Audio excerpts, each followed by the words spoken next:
Get into the scalp with our fingertips. We're just gonna start to open up the fascia.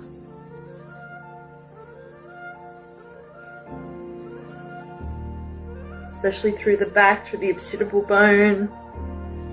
Just bringing a little bit of openness through the scalp. Then, whether it's your hands or your comb, we're just going to gently open up through here by combing the scalp.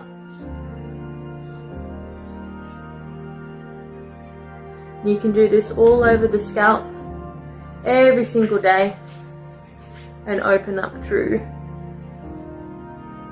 This helps relieve stress through the head, it helps relieve scalp tension, helps relieve mild headaches and migraines. And then we can do a nice gentle one.